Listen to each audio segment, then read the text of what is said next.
Great to meet you. Thank you so much for taking a minute out today. I appreciate it.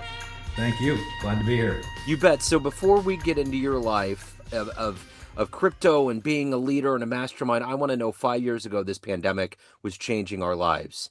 How did you get through that COVID era, and how has it changed the way that you approach things today? Yeah, great question. Because prior to COVID, I was running a call center. I mean, I had 150 employees, brick and mortar business, going to work every day, doing the normal thing, managing employees and hiring and firing, staffing, all that kind of stuff. Did that since late 1998, 1999, all the way up until 2012, 2013. And then sold part of that company and got into online marketing and sales. And this was just starting to really take off with like social media. I know it sounds weird now that we're already at 2025 and literally 1999 to 2010. Yeah, Facebook just came about at like 2010, but there was really nothing. And so everything was like normal. You go to work, into an office. And now a lot of people started working from home. And I wrote a book, and then I wrote another book. And the reason why is because I was running a successful sales and marketing office, a call center. I had a lot of other marketing companies reaching out, wanting me to come train their salespeople, come speak at their events and all that stuff. So I thought that was the direction I was going to go. I thought that was my path, from doing successful marketing companies myself to actually helping other marketing companies. And so I wrote books. I got a couple here. They're on Amazon. I got, mostly all in sales and marketing, but it wasn't my passion. I did not like selling things. I did not like trying to sell things to people. And I just was good at it because I was doing it the opposite of what everyone else taught. I was more traction marketing. I was more, trying to help people and provide a lot of value instead of that closing, trying to sell, trying to get that money. I never liked that. It never vibed with my energy, right? So I started trying to teach people how to do it, but and then I created a product. I created a product, marketed it on Amazon, and I was like, oh, I can do this from home work stuff. I don't need to be in an office, and did really well our first year with the product, and then that's when COVID started happening. But right around that time, right before that, I also was looking into the financial markets. I wanted to learn how to day trade. I was always interested in the financial markets. So I went to OTA, Online Trading Academy, in person. That's right now they're probably about $80,000 just to teach you how to become, eligible to work for a hedge fund or something like that. That's where the hedge funds usually get their traders from. And I didn't want to work for a hedge fund, but because I had my own money, I just wanted to learn how to trade so I can trade like a hedge fund and be a profitable trader and at least in my spare time make money online, just trading. And I got really good at it, options trading, stock market, and then crypto started becoming really, really out there in the decentralized space. I already had some Bitcoin, but didn't even know what it was or what to do with it. And I had about 50 Bitcoin at $300. And when it got to like 9,000, I sold it all thinking I was a genius. And then it dropped down to 3,500 after that. And I was like, I got out just in time.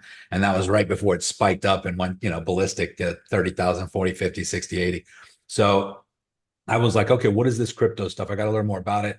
And then that's when I started just investigating trading crypto futures contracts. And that was right around the time when COVID started in 2000 into 2021. And I started seeing a lot of success with it. And I was just posting online, just, oh man, this is cool. Look, 80% gain on this move right here. And people started reaching out on Facebook. How are you doing that? What are you doing? Like a lot of people were home. They couldn't go to work. They couldn't do anything. And so that's when Crypto Renegades was born. And I just started a Facebook group and started helping people for free. And then it just got out of hand. We had hundreds of people joining the group. And before you knew it, we had to create some kind of program to help people. So if we got to the essence of what you do on a daily basis, I'm going to put you in front of a bunch of 12-year-olds at a grade school, Yeah. and it's career day, and one of the kids wants to know what you do for a living. How do you answer them? Yeah. I teach people how to pull money out of the Ethernet with in your underwear, in your spare time, at your kitchen table, in your bed, wherever you are, with no job, no commuting, no product, no service, no customers, no talking to anybody. It sounds like a dream, but the reality is I don't know of anything else out there right now that you can make money like that concurrently. All you need is an internet connection and a device. laptop, cell phone, iPad, desktop PC. As long as you have that, you could literally buy and sell money. And that's kind of what we're doing. We're buying and selling money. We're trading either equities, crypto, or if the stock market, it doesn't matter, Forex. What you're doing is you're basically providing liquidity to the market by depositing money. And then you're making a smarter decision than the other guy. And if you bet that the price is going up or going down and you're in that position, you literally make a profit. And there's no product or service exchange. You're basically just providing liquidity to market. And then some people, if you remember the movie Wall Street with Michael Douglas back in the day, he called it a zero-sum game. And you're not really, helping humanity at all. And you're not really doing anything good for the world. But the truth is you really are. You're actually helping the economy by providing liquidity to the market. Now, to get good at it is a different story, to understand what's going on the chart. So I'm a price action trader, which just means I teach people how to look at the chart and determine where it's going. Is it going to go up or is it going to go down? And if you make the right guess, and I say guess loosely because, a lot of people think this is like gambling, but it's not. It's like gambling if you're an MIT graduate and you know how to count cards and you're best friends with the dealer and he's got a mirror on his sleeve showing you his hand. Then you can say that, because you really have an edge when you understand what's happening. And when you know where the support and resistance levels are, you know where the breakouts are, you know where the supply and demand is, and you can really pretty much have an accuracy of 70-80% of which direction the market's going to go. And you place your order in that direction and you put a tight stop loss in place. So in case you're wrong, you don't lose money. But if it goes in your favor, you make a lot. So we're risking a little to make a lot. And yeah, that's probably not good enough for a 12th grader, but it's as easy as I can explain it. I mean, people have a lot of different careers and jobs out there. They do a lot of different things for money. And I've done a lot. I've built several multi-million-dollar companies over the years. I've worked, I've been in several different niches and industries, and I have never seen anything that's, I wouldn't say as easy as this, but simple as this. Because once you understand it, like I said, you can do it in your underwear in your bed. You don't have to go anywhere. You don't have to talk to anybody. So that part of it is kind of amazing once you get good at it. So where were you born and raised? I was born in Salt Lake City, Utah. We didn't really live there long. We lived in Sacramento, California. My sister was born there, and then we moved to Georgia. Then we moved to Florida. So I was raised here in Florida, in St. Petersburg, Florida, back in the late 60s, early 70s when my father was still alive. He had a restaurant called the Never on Sunday in Treasure Island, Florida. And it was just nothing but sand spurs and empty fields back then. And now it's all skyrise condos and, big development down there. So what were the foundational elements that related you to be a successful businessman, to do what you're doing today, to consistently do this throughout your career? What were the seeds planted? Well, I should say I'm embarrassed to say and a little bit humiliated, but I am a high school dropout, was a multimillionaire by the time I was 30. And I say that hesitantly because I don't really like that initial, association with some type of failure at something. I didn't drop out of high school because I was bad at it. I dropped out of high school because I already knew what I wanted to do and I saw someone else doing it. My father, before he died, was a successful entrepreneur. And my mother, when my father died, she was a stay-at-home mom raising 3 kids. But when my dad died, she opened up a antique and jewelry store because that was her passion. That was what she was just doing in her spare time for herself. But that's all she really knew how to do. And she was a high school dropout, ran away from home to marry my dad. So this is just my sphere of influence, is what I knew.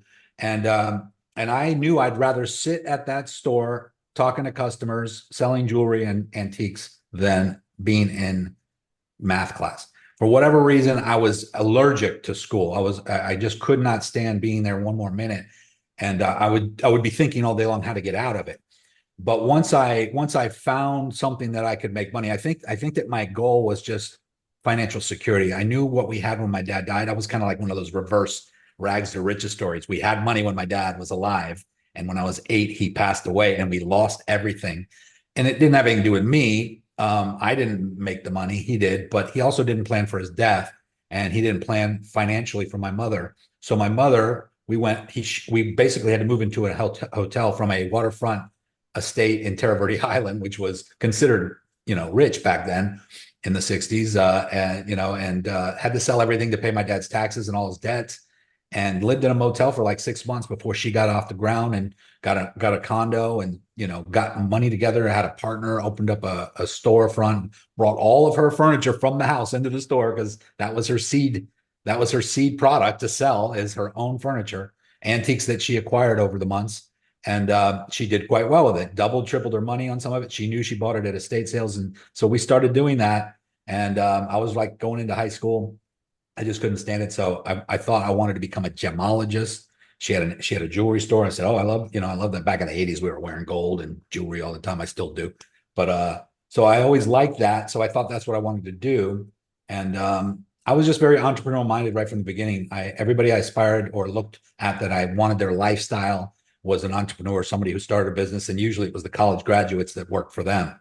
And some of them were, they were the rebels and the dropouts, and they made something happen of themselves. So I just had that story in my head.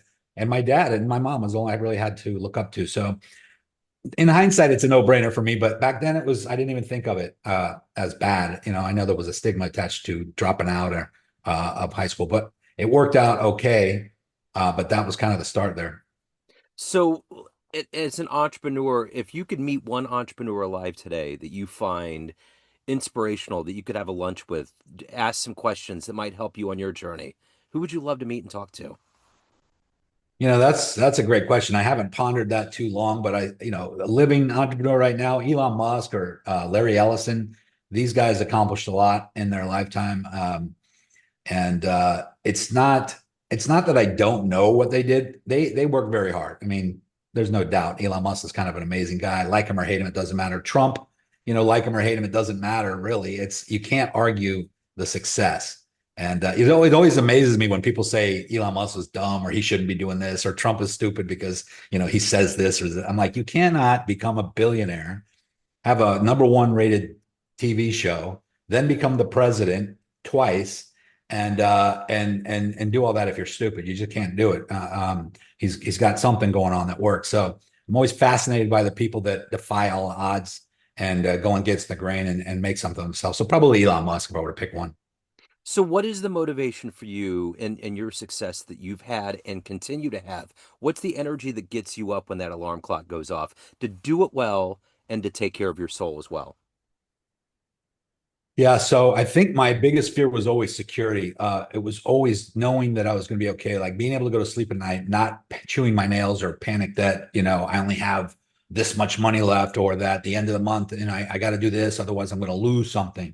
I always had that fear of loss because my dad didn't prefer. I don't know if it's some psychological thing because I never really thought too much of my dad after he died because I was young. I was 6, 7. I was 7 years old, going on 8, and so I really didn't know him that great, but I always had this weird thing where I was always motivated to have more than I needed.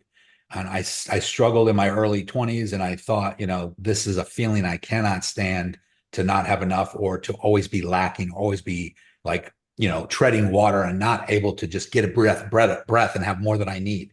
So that was my main goal, is to just have abundance, reading books like The Secret and A Law of Attraction and all these things to try to, prepare my mind. And consequently, it's funny because I actually wrote a book called Millionaire Mindset Mastery before the movie The Secret came out, but it was loosely based on Wallace Wattles, The Science of Getting Rich, and Napoleon Hill's books, Think and Grow Rich. I always had a fascination for the mind and mindset. And I think that's I attribute a lot of my success to mindset, because no matter how bad or gloomy things are, I always look on the brights. I always try to find that silver lining. I always act as if that those things aren't really happening. Some people can call that delusional, maybe, but it's almost like how can you pretend to be rich when you're not? How can you act as if when all these things are happening? It's like, yeah, I mean, that's a strong mindset will that you have to really be in that moment, and it's very difficult for some people. I say, don't say you don't feel good. Say you feel great, but I don't feel great. I feel bad. I'm like, say you feel good anyway. It's like, it's very difficult to get your mind to do what's opposite of what's actually happening. But Yeah. that's almost what you have to do. And same thing with like getting in shape. I use up a lot of analogies in my group. Like if you want to get healthy and you want to get fit, you see the person walking on the beach with the perfect abs or whatever, and you want to be like that. You just have to know that that person is doing what 99% of the rest of the people are not willing to do. If you want to be successful financially, you want to get good at trading like what we do, or a real estate investor. I'm also a real estate investor. I've been to countless boot camps and workshops, and finally you get to the point where you've got enough education. Okay, now it's time to take action. You got to do the thing that you're studying to do. And as hard as it is, as scary as it is, as much out on the limb as you go, that is what it takes. And most people get that far sometimes to get started and they quit or they give up before the success comes. And that's why 99% of the people just don't ever accomplish it. And so it is true about the 1%, and it's like, a lot of people think they're going to be that. Oh, yeah, not me. I'm going to be successful. I'm going to be the 1%. And then life beats them down. And it's the ones that actually arrive and make it through all that are the strong-willed mindset people that no matter what's being thrown at you, you see the vision, you see the goal, you know where you're going.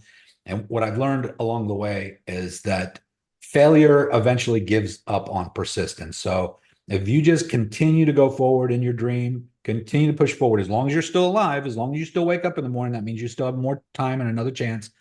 And as long as you just never give up or quit, failure will quit on you eventually. Failure will say, you know what, this guy's just not stopping. Let's just go ahead and let him have it.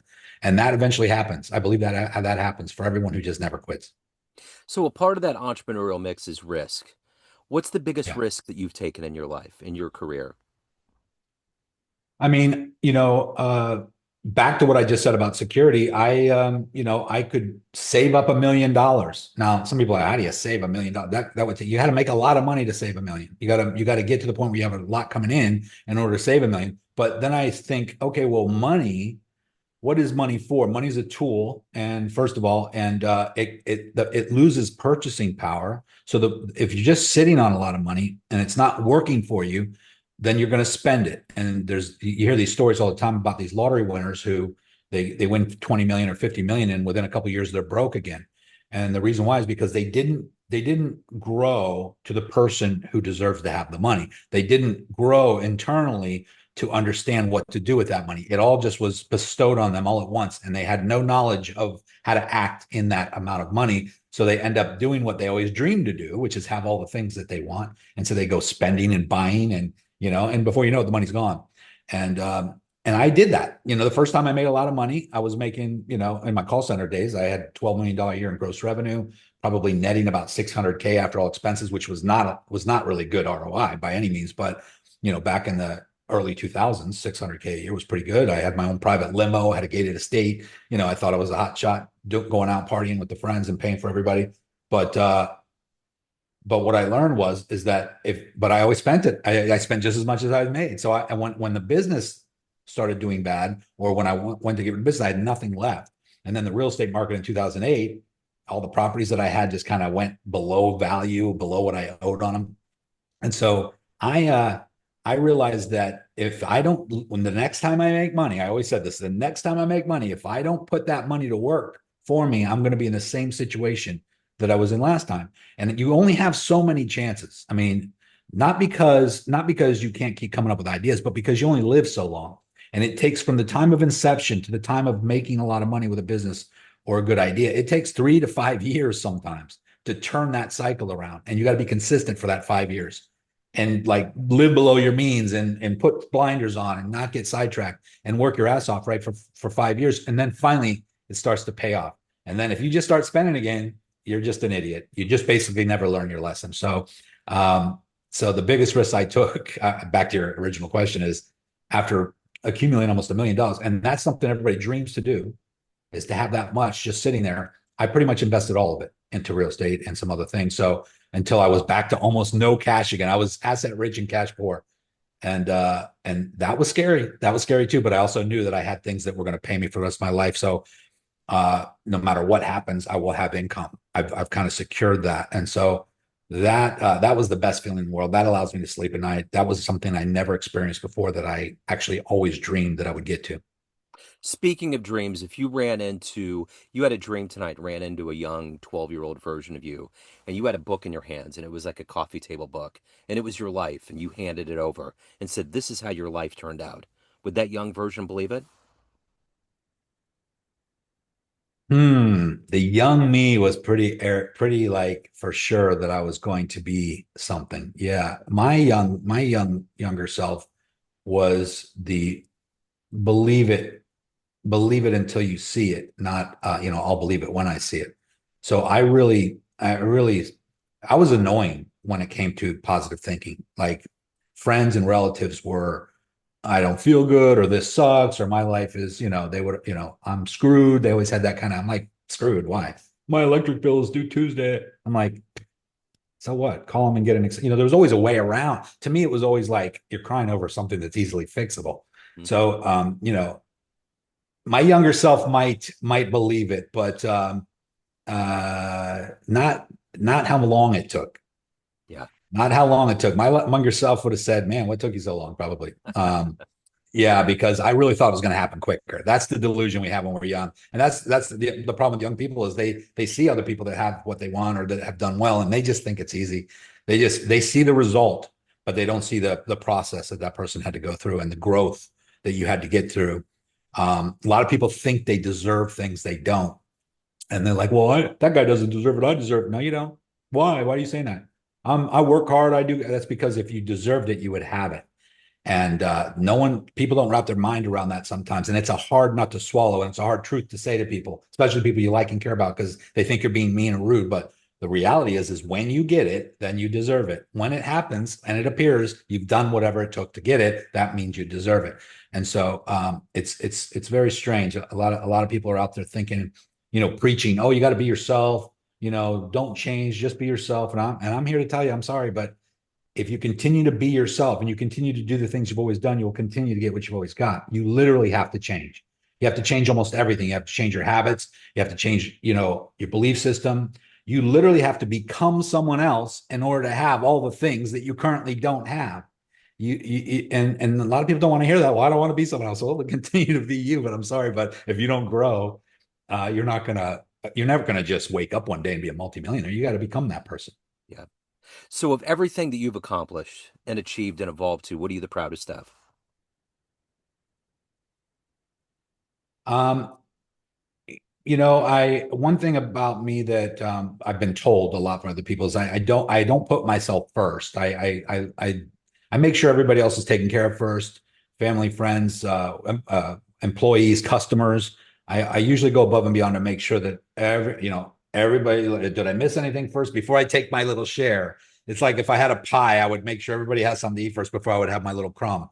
And so I've always been that way, and that seemed to serve me well. So I think I'm proud that I'm very considerate of others. I'm very caring, and I try to make sure that I don't, I'm humble to a degree. Don't get me wrong. I like nice things. I'm a Taurus. I'm Greek. I like nice things. I like to surround myself with beautiful things.